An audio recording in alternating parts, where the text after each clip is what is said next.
16장 6절과 7절 말씀입니다.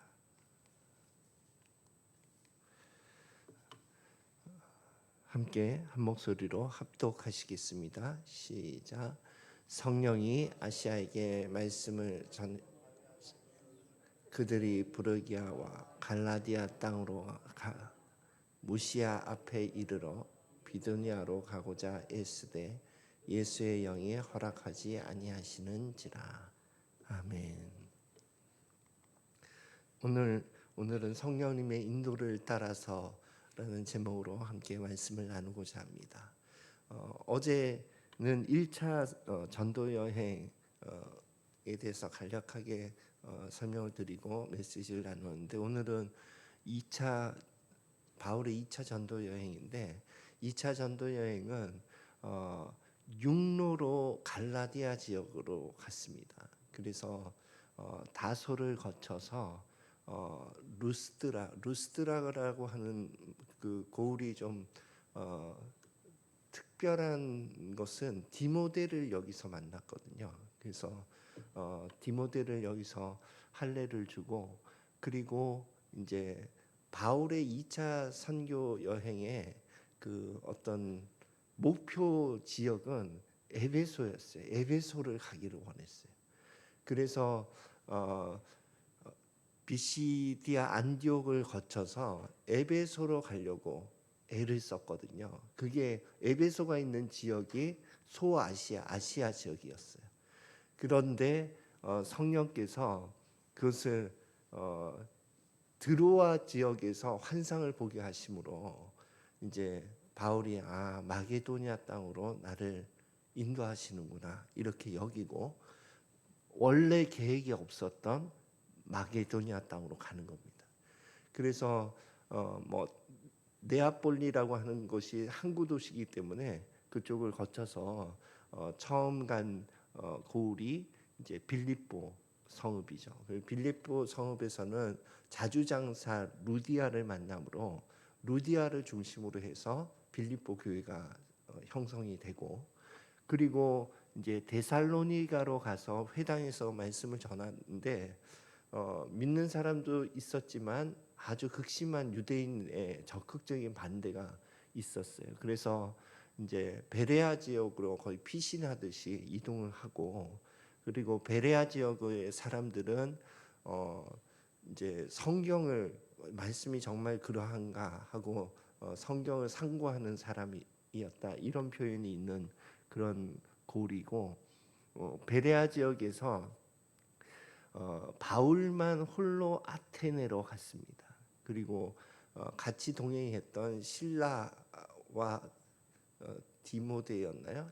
실라와 아무튼 그 두 제자들은 남겨두었다가 나중에 고린도에서 합류해서, 그래서 고린도에서 한 3년 정도 머물면서 거기에서 데살로니가 전후서 이런 서신서도 쓰고, 그리고 갈라디아 지역에서 소식을 듣고 또 막 화가 난 상태로 쓴 서신서가 갈라디아서고, 그래서 거기에서 오랫동안 머물다가 이제 배를 타고 에베소에 잠깐 들렸다가, 그리고 이제 가이사를 통해서 예루살렘에 선교 보고를 하고 다시 본교회인 수리아 안디옥 교회로 복귀한 여정이 2차 선교 여행 여정입니다. 그래서 어제는 그 1차 전도 여행은 C자 형태로 갔다면, 두 번째 여정은 땅콩 모양으로 갔다, 이렇게 기억을 하시면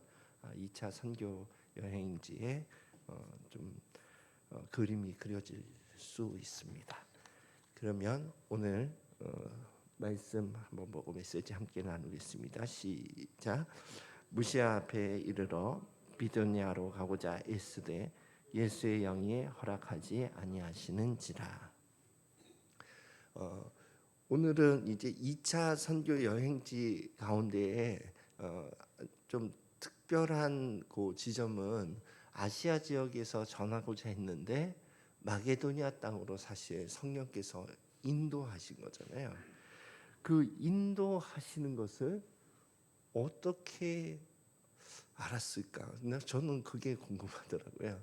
환상을 보여주심으로 나중에 확정적으로 알게 되었는데, 우리의 삶 가운데에도 우리의 삶도 사실 성령님의 인도함을 받아서 가고 있지요. 예. 그런데 그것을 더 민감하게 성령님의 인도를 따라가는 삶이 나는 하나님이 원래 의도하셨던 성도의 삶이라고 여깁니다. 그러니까 성령님과 동행하는 삶이 없으면 내 힘으로 가게 되거든요. 예. 그래서 내 의가 되거나 교만의 자리에 가기가 쉬워요. 그런데 성령님의 인도를 따라가게 되면 어제 표현한 대로 나의 나 된 것은 주님의 은혜입니다. 이 고백이 나온다 이거예요. 예. 그래서 우리가 성령님의 인도를 받는 삶을 반드시 하나님 앞에서 배워야 된다고 생각해요. 예. 그런데 그것은 이제 전제가 뭐냐 하면 예수 그리스도를 영접하고 그리고 성령께서 내 안에 내주한다 하는 믿음 안에서 하나님과의 관계 가운데 사는 삶을 배워야 돼요. 그래서 난 신앙생활에 굉장히 중요한 단어 하나를 뽑으라고 한다면 관계라는 단어를 뽑고 싶어요. 하나님과의 관계, 이웃과의 관계. 그래서 이 열린 관계 안에서 성령께서 내 안에 내주하신다 하신 믿음을 갖게 되었다면 성령께서 무엇을 하시냐 하면 우리 안에서 말씀하신다 이거예요. 예, 성경을 통해서. 그러니까 그분이 무엇을 말씀하시는지 듣는 삶이 배워져야 돼요. 그래야 인도함을 받는 거예요. 그런데 성령의 인도함을 받는 훈련을 받는데 그 훈련은 이제 말씀을 듣는 것을 첫 번째는 훈련을 받더라고요. 그런데 이게 말씀을 듣는다는 게 뭐가 어려운가 하면 내 원함인가 하나님이 내게 말씀하셨는가 이걸 분별하기가 어렵더라고요. 내가 원하는 것을 하나님이 말씀하셨다 이럴 때가 이런 실수를 많이 하더라고요. 그래서 듣고 난 다음에 그것은 순종해 보면 알아요. 예를 들어서 거룩한 것도 내 원함일 때도 있어요. 예를 들어서 뭐 헌금을 해라 해서 막 헌금을 정말 힘있게 하게 했거든요. 했는데 이게 내 자랑을 위한 내 원함이었더라고요. 그런데 그것을 헌금을 해 보니까 지나가 보니까 이거 하나님이 원하신 게 아니라 내 허영에서 나온 거였구나 하는 걸 알겠더라고요. 그러니까 이전의 문제는 뭐였냐면 늘 그냥 머리로 따지는 거예요. 이게 하나님 말씀하셨나? 내 원함인가? 그리고 행함은 없어. 순종이 없어요. 그러면 그것이 하나님 말씀하셨는지 내 원함인지 분별하는 분별력이 그냥 그 자리에 머무는 것 같더라고요. 순종을 해보면 알아요. 그리고 불순종해도 알아요. 하나님이 말씀하셨는데 내가 안 했구나. 이것들이 쌓이고 쌓이면서 하나님이 말씀하시는 것이 무엇인지 분별이 되더라고요. 그래서 이 하나님 말씀하시는 것 같다.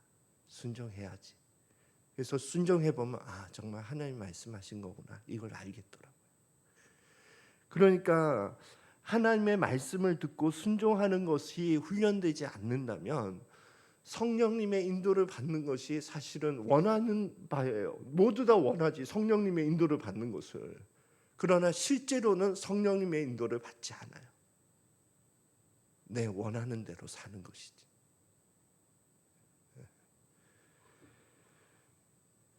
그래서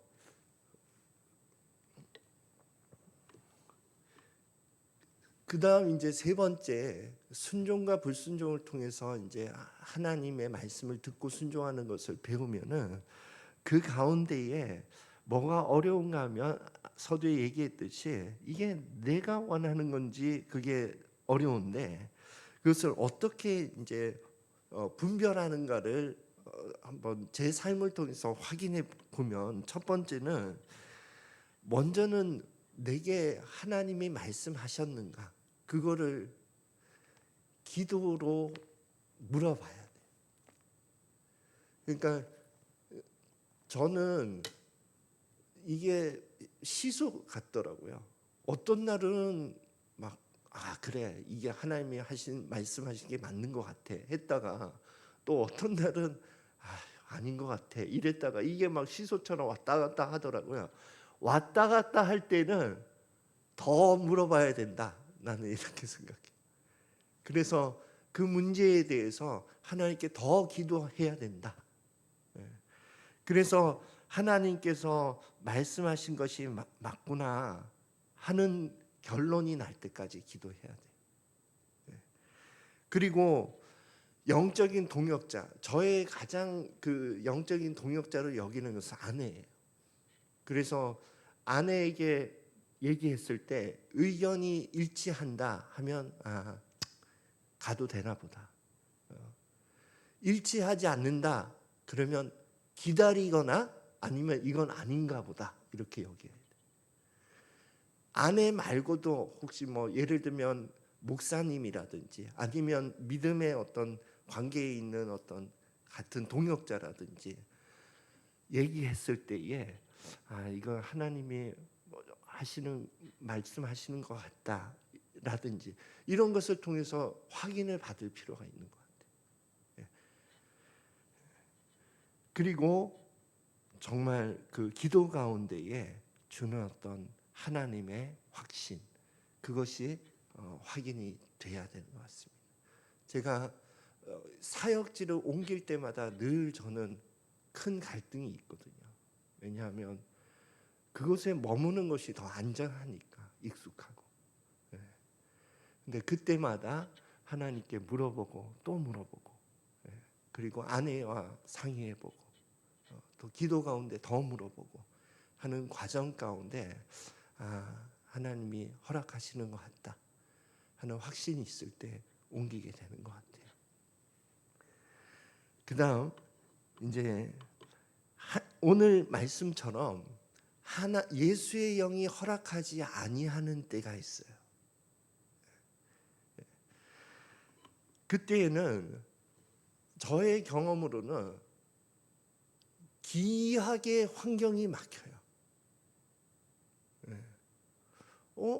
이게 이렇게 막힐 일이 아닌데, 이렇게 어렵게 갈 일이 아닌데 기이하게 막힐 때, 그때에는 이거는 또 혹은 내 마음에 기이하게 계속 걸림이 있어요. 내가 처음 계획했을 때는 이렇게 마음이 걸리지 않았는데, 그럴 때에 혹시 하나님께서 원하지 않는 일인가? 이런 물음표를 던지는 거죠. 그리고 오늘 바울처럼 강한 영적 표징이 있어요. 예를 들면 바울은 환상을 보았지만, 예를 들면 꿈을 꾼다든지, 난 잘 꿈을 꾸지 않는 사람인데 이와 관련된 꿈을 꾼다든지, 그럴 때에 이것을 결론으로 내지 말고 이것을 가지고 하나님께 물어봐야 돼요. 그러니까 우리의 기도는요, 간구하는 것들이 많은 내용을 차지하긴 해요. 그러나 좀 더 성숙한 신앙인은 물어보는 내용이 또 많이 있어야 된다고 생각합니다. 그래서 하나님, 이게 정말 맞습니까? 내게 주신 이 마음이 정말 하나님이 원하시는 겁니까? 물어보는 것이 많이 있어야 돼요, 기도의 내용 가운데. 그래서 주님께서 그 기도 가운데라든지 말씀 가운데 영적인 확신을 주십니다. 나에게 있는 영적인 확신은 보통 어떻게 주시냐면 이것을 순종하지 않으면 안 될 것 같은 확신이 있어요. 이것을 가면 불순종 같은 확신이 있어요. 내가 처음 계획했을 땐 이걸 가려고 계획했는데 이것을 가면 불순종 같은 내 마음에 확신이 있다 이거예요. 그럼 가지 말아야죠. 근데 신앙이 어릴 때는요, 이런 확신이 있는데도 내 원함이 너무나 커서 가더라고요. 가보면 알아요. 아, 불순종했구나 하는 것을. 그래서 우리의 삶은 반드시, 저는 좀 강하게 표현하면 반드시 성령님의 인도를 받아야 합니다. 그래야 성령의 열매와 성령의 나타나심이 우리의 삶 가운데 있어요. 그래서 마지막으로 성령님의 인도를 따라야 하는 이유는, 첫 번째는 이것을 통해서 하나님께서 하나님 나라를 세워가시거든요. 성령님의 인도를 따라서 그분의 나라를 내 삶을 통해 이루어 가시는 거예요. 그걸 원해서 우리를 구원하신 겁니다. 그리고 성령의 인도를 따라가야만 성령님이 나를 통해 나타나세요. 불순종하는데 어떻게 나타나십니까? 그리고 이렇게 성령님을 따라가야만 내 삶 가운데 성령의 열매, 사랑, 9가지 열매 있잖아요. 희락, 충성, 절제, 인내, 이런 성령의 열매가 내 삶 가운데 맺히게 되는 것입니다. 그래서 사도 바울의 선교 여행은 모두 성령님의 인도를 따라간 여정이었거든요. 이와 같이 우리의 신앙의 삶의 여정도 성령님의 인도를 따라가서 하나님의 나라를 세우는 삶으로 쓰임 받기를 예수 그리스도 이름으로 축원드립니다. 기도하겠습니다. 하나님 아버지, 우리의 삶이 성령님의 인도를 따르는 삶이 되기를 간절히 소원합니다.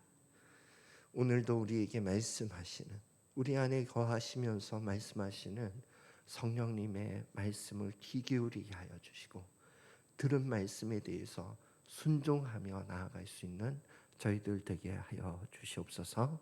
감사드리며 예수 그리스도 이름으로 기도드립니다. 아멘. 주기도문으로 기도드리겠습니다. 하늘에 계신 우리 아버지,